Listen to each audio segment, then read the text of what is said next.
I'm now being joined on the news at 10 by Mr. Innocent Chukwuma, a security expert. Welcome to the news at 10. Thank you.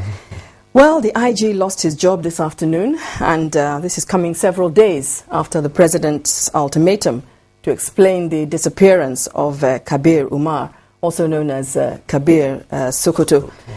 Should the IG have resigned earlier?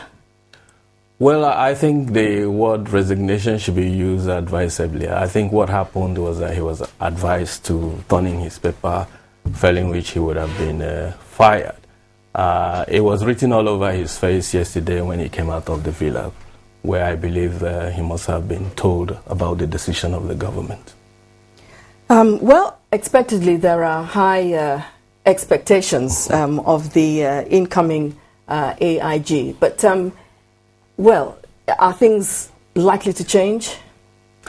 Well, I think it's important for the viewers to not be overtly excited in terms of things changing overnight, because the mere appointment of an individual, however well qualified the person is, will not change an institution that had over these decades been run down.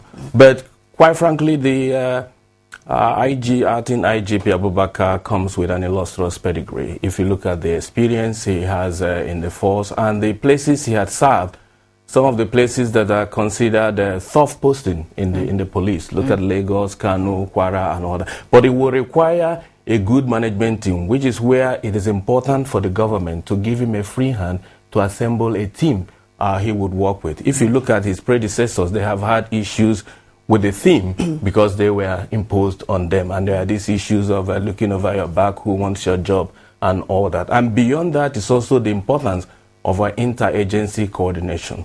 Over the past few years, particularly in the past couple of months, we've had this Boko Haram insurgency, especially when it comes to its peak. It appears all the agencies are working in silos, every one of them wanting to outshine the other to see, we are the ones doing something. But in the new era, they need to work more together. And the new IG also need to work with development partners that have supported the police over these years. You have the Defeat Justice for All program, you have MacArthur Foundation, you have Ford Foundation. All these groups have been helping the police over the years. And it's important that he keeps that partnership, because in the long run, it will help him in making a difference. Okay, now, if this team that you're talking about is put in place, do you think that the machinery to rearrest Kabir Umar will actually exist? Well, I believe they have done the first important thing, which is this price tag they've put on his head, the 50 million naira, which is standard practice when you are looking for a high priority suspect like this, because it will encourage members of the public who have information about his whereabouts to come closer and bring the information, including his friends and family members who may be lured by the money, to give him up. That was what happened in the case of Osama bin Laden, if you followed the story. Well, 50 million naira is certainly, it could be described as bounty. But do you think this is an offer that admits the inability of the police to perform? Or could it be that it's just not an attractive amount of money because maybe they have access to limitless funds?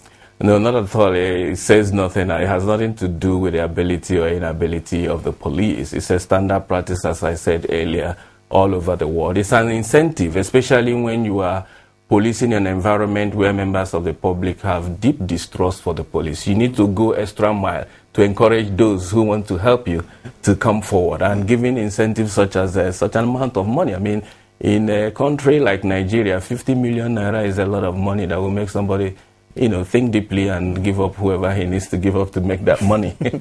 Well, all the 6 DIGs have also been retired.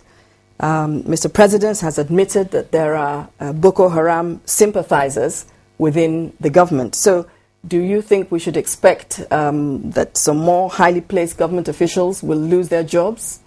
Well, I think something is going to happen. If you look at the terms of reference for this new committee that you read out, particularly item 4, which deals with vetting of police officers with a view to looking at those who are performing below expectation, either because of age, declining productivity, corruption, or any other. I guess those people, anybody who has a bad record, will have to be identified and shown the way out. If at all the committee would, do its work diligently. But I have my fears about the composition. If you look at it, it's as if it's rewarding old age. These are people, many of them have retired from the police over 20 years ago. And the police force, policing in general, is a sector that if you leave it for 3 to 5 years, I mean, you have to go for retraining to know what is happening. How much more where you have people who have retired for over 20 years.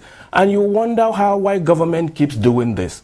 Whenever you have a committee you think has an important assignment, then they'll spoil it by the type of people they appoint into it. But one hopes, one is an incurable optimist, that the committee will get down to doing its work and take these functions seriously.